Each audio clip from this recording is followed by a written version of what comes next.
நாளைக்கு எனக்கு லீவ் வேணும் எனக்கு. ஏன்டா எதுக்கு லீவு? நாளைக்கு குடியரசு தினம் எங்க ஊர்ல கொடியேற்ற போறாங்கண்ணே, அதான் நான் போறேண்ணே. என்னது குடியரசு தினமா? டேய் ஆகஸ்ட் 15 சுதந்திர தினம்டா, இது கூட தெரியல லீவ் கேட்க வந்துட்டேன். ஏதோ ஒரு தினம் குடியரசு தினத்துக்கும் கொடியேற்ற போறாங்க, சுதந்திர தினத்துக்கும் கொடியேற்ற போறாங்க, எனக்கு தேவை லீவுண்ணே. அதெல்லாம் முடியாது. குடியரசு தினத்துக்கோ சுதந்திர தினத்துக்கோ டிஃப்ரெண்டா சொல்லிட்டு நீ லீவ் எடுத்துக்கோ. இது வேற யாருக்குன்னா தெரியும், இதான் நீங்க சொல்லுங்க பார்க்கலாம். 1947 ஆகஸ்ட் 15 பிரிட்டிஷ்கார ஆட்சியிலிருந்து இந்தியா விடுதலை பெற்று தனி நாடாக அறிக்கப்பட்டது சுதந்திர தினம்னு சொல்லிட்டு சொல்றோம். பிரிட்டிஷ்காரெல்லாம் நம்ம நாட்டை விட்டு போனதுக்கு அப்புறம் பிரிட்டிஷ்காரெல்லாம் நிர்ணயிக்கப்பட்ட கவர்னர் ஜெனரல் தான் நம்ம நாட்டை வந்து ஆட்சி செஞ்சிருந்தாங்க.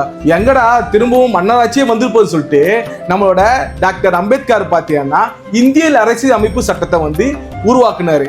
இந்திய அரசியல் அமைப்பு சட்டம் 1950 ஜனவரி 26 மக்களாட்சியாக மலரட்டும்னு சொல்லிட்டு அமல்படுத்தப்பட்ட நாட்களை தான் குடியரசு தினம் சொல்றோம். அதாவது இந்திய விடுதலையான நாளை சுதந்திர தினமாகவும் இந்திய அரசியல் அமைப்பு சட்டத்தை அமல்படுத்தினால குடியரசு தினமாகவும் நாம கொண்டாடுகிறோம். இவ்வளோ நாள் இது தெரியாம போயிடுச்சேண்ணே. சரி விடுண்ணே, நாளைக்கு நான் வேலைக்கே வந்துடுறேன். பைக் டியூ வேறு கட்டணும், நாளைக்கு வேலைக்கே வந்துடுறேன்.